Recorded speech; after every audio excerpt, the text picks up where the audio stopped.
Every 12 years, Mexican and U.S. presidential elections coincide. That means presidential terms starting out with new agendas and new goals. 2012 is one of those years.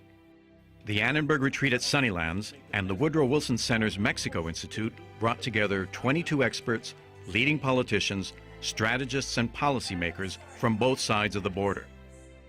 A strategy then emerged for the incoming presidents of the United States and Mexico, a binational, and for the United States, a bipartisan strategy, envisioning the future of the U.S. Mexico relationship.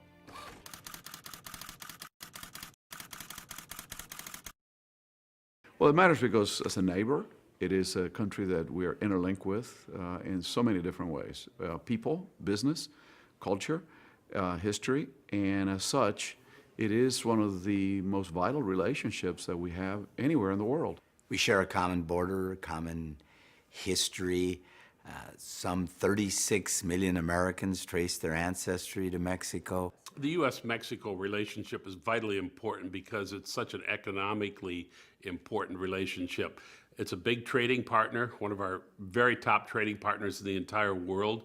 Mexico, U.S., and Canada taken together form an economic region that's bigger than the entire EU. The economic ties of the countries are very large and profound, and we can do much better than what we've been doing in the past. It is also about how Mexico and the United States in a post-Cold War world rethink our footprint on the global stage.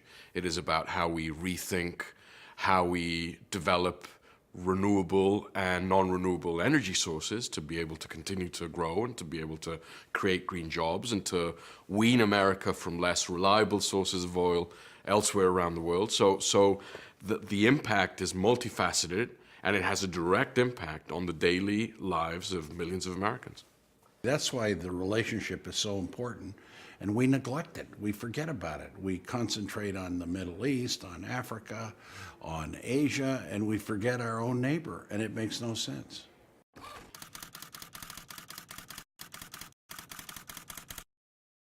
I hope it's vastly improved. For many here in the United States, Mexico is almost invisible, except if you're talking about immigration and the drug cartels. We should be looking in the next 12 years to building on a relationship of trust and friendship that understands that our economies are becoming more and more integrated. I hope that 12 years from now it looks like the United States relationship with Canada. I hope that it basically looks like a relationship of countries that have similar standards of living, similar opportunities for the citizens of the country. I see a secure, efficient border where trade continues to multiply, where those $1 billion a day of trade that go back and forth can be expanded upon, where people cross the border in a secure, orderly, safe manner, where the United States, Canada, and Mexico expand our ability to trade across the Pacific through the Trans-Pacific Partnership. This is what this relationship should look like. If both countries cooperate and put things on the table and look for the low-hanging fruit opportunities, we can certainly have a big impact in the prosperity of those that are most in need.